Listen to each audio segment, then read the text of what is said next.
Buenas noches con Miguel Noche. Esto es Conclusiones Irresolubles.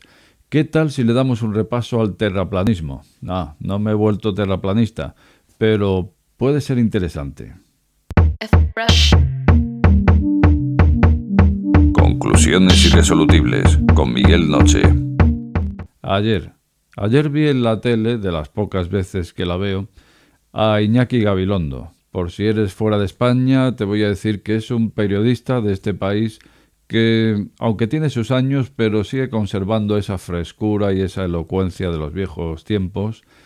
Y alguien le dijo algo, le dijo, ¿cómo es posible, Iñaki, en los tiempos que corren de tanta información, cómo es posible que...? Y entonces él respondió algo. ¿Y cómo es posible que en estos tiempos de tanta información haya movimientos como el terraplanismo y haya gente que crea en el terraplanismo? Me pareció interesante porque aquí no solamente hay mucha tela que cortar, sino que muchas veces, no pocas, me habéis pedido que hablara sobre el tema. Nunca he querido hablar sobre el terraplanismo porque no creo en ello. Entonces ya te digo de antemano, si eres terraplanista, desde luego ya sabes por dónde voy a ir. O sea, es un movimiento que a mí no... En fin, que lo veo poco menos que absurdo. Lo digo por si quisieras cambiar de canal. Vale, pues dicho esto, me pareció interesante esta observación. En un momento en que tenemos tanta información, precisamente aparecen movimientos de este tipo. Y a eso es a lo que sí me gustaría darle una vuelta hoy, porque darle una vuelta a lo que es el terraplanismo creo que no tiene mucha historia, ¿no? O sea, en principio yo me he asomado por telescopios en bastantes ocasiones. Estoy convencido de que la esfera es un rasgo común en el universo, al menos en nuestra galaxia. Y a lo mejor estás pensando que en un telescopio se ven casi que en dos dimensiones, un planeta, se ve discoidal, pero sin embargo si lo ves un día o lo ves otro, obviamente estás viendo algo distinto y eso obedece a que estaría girando dicha esfera. Si fuera un disco, pues no estaríamos viendo caras o segmentos distintos. Pero no solamente eso, sino que si has montado en barco en alguna ocasión, pues podrás ver que la línea visual llega hasta donde llega. Se calcula aproximadamente en un máximo de 80-100 kilómetros de un punto A un punto B. Para esto sí, los terraplanistas tienen respuestas de que si es un efecto óptico, que si tal.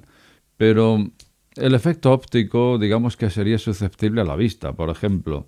Sin embargo, si tú en telecomunicaciones tienes que cubrir una transmisión de un punto a un punto B, y vamos a hacerlo en VHF, que es el segmento de radio, de las ondas de radio, que más se ajusta para cubrir este tipo de comunicación de forma directa, pues digamos que si tú quieres cubrir 200 kilómetros, no lo consigues en forma directa, porque no hay línea visual entre ambas antenas. Así que las ondas pasarán de largo. Solamente si tuviéramos que cubrir menos de 100 kilómetros, con 50 vatios llegaríamos del punto A al punto B. Por lo tanto, si queremos llegar a 200 kilómetros, con 200 vatios llegaríamos perfectamente. No llegas. Vamos a subir a 1000 vatios. Tampoco llegas. Ocurre que si en medio del punto A y el punto B ponemos un repetidor, un radioenlace, con solo 50 vatios llegaremos a esos 80-100 kilómetros al repetidor y ese repetidor con otros 50 vatios llegará al punto B. Con lo cual 50 del transmisor original más 50 del repetidor con 100 vatios habremos cubierto esos 200 kilómetros, que con 1000 vatios de forma directa es imposible. Bueno, pues en este caso las ondas no tienen ojos. Sencillamente, si no hay línea visual, no la hay. Bueno, por supuesto sé que para esto pueden decir o pueden tener muchos argumentos los terraplanistas, pero de aquí precisamente podría surgir todo esto. Y es que cuando aparece un movimiento de este tipo, hablamos de terraplanismo en este caso, pues suele estar argumentado. Entonces, para esto no solo necesitamos buenos argumentos, nadie se sentiría atraído por este movimiento si no fuera porque ya tuviera un desencanto previo. Entonces, ¿qué podría ser el detonante o qué creo yo que es el detonante para que en este momento aparezcan personas que se apuntan no solo a este movimiento, sino al que haga falta? Pues en primer lugar creo que en este caso el planteamiento de por qué en este momento de tanta información podría ser precisamente el detonante que nos hiciera buscar en qué hay más allá. Y me explico. El detonante, demasiada información. Cuando tenemos información que antes no teníamos, nos damos cuenta de qué son los medios de comunicación, de cómo son una herramienta del sistema, del aparato.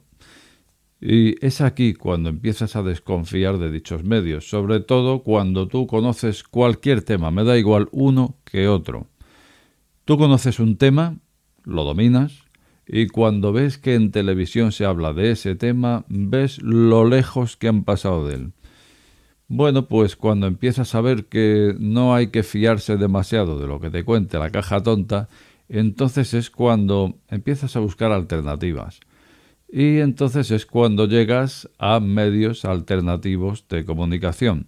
A partir de aquí, digamos que donde cada uno ponga el listón permitirá que pasen determinados asuntos y otros no.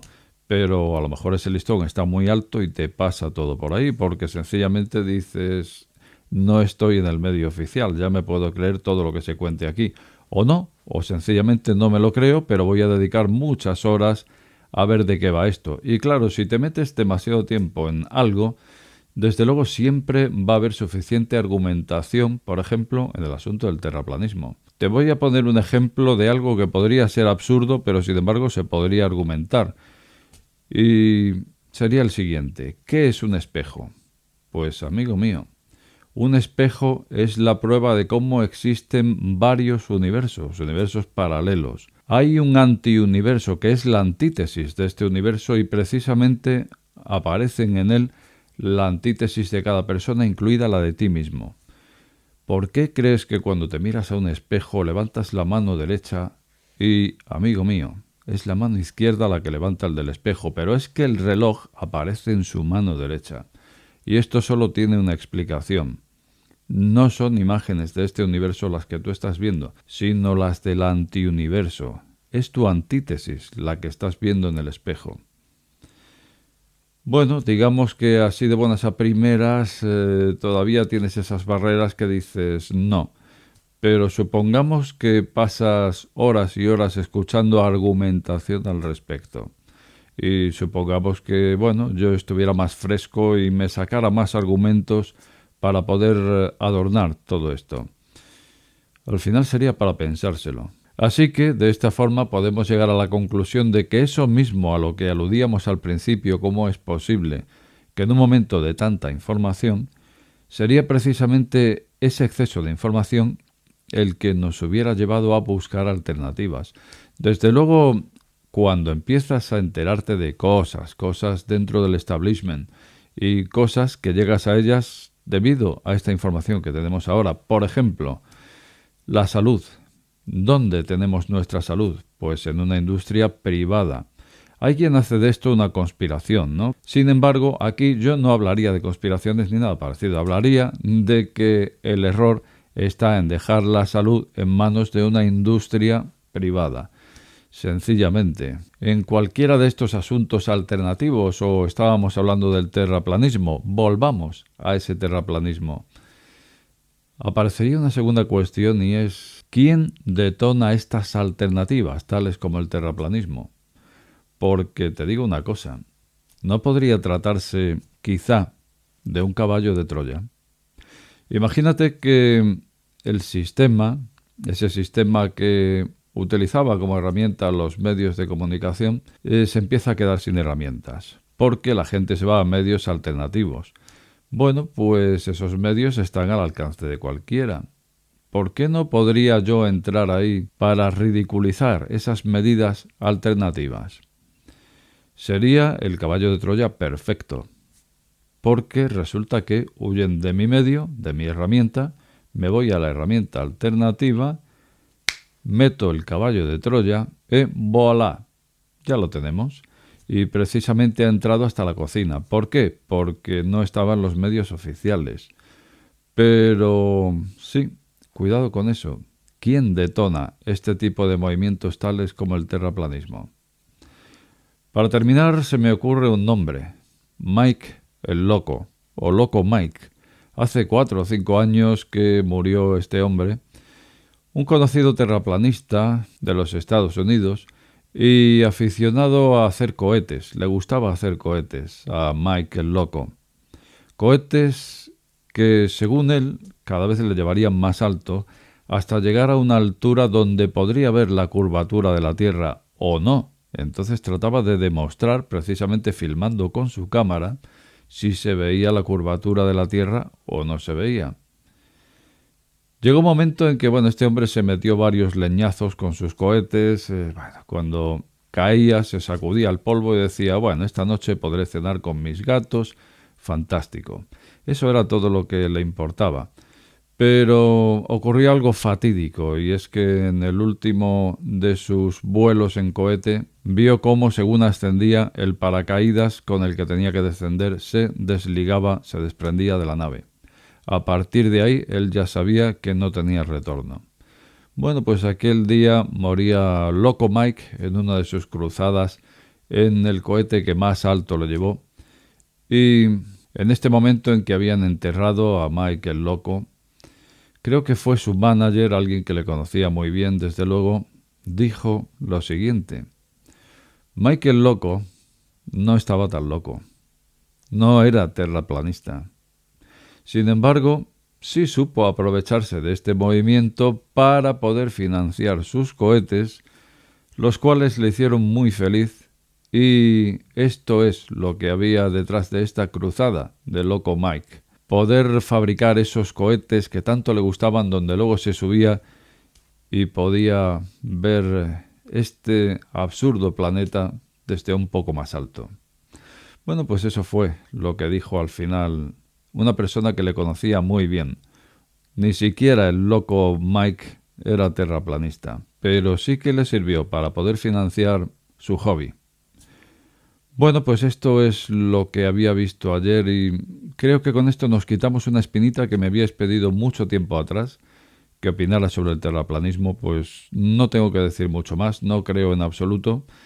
Por supuesto sé que hay muchos argumentos por parte de quien sigue este movimiento, pero yo personalmente como que no lo veo. ¿Cómo lo veas tú? Pues me lo puedes contar más abajo, y como de costumbre decirte que si acabas de llegar a este canal, no te suscribas o suscríbete. Al final, la última palabra la tienes tú.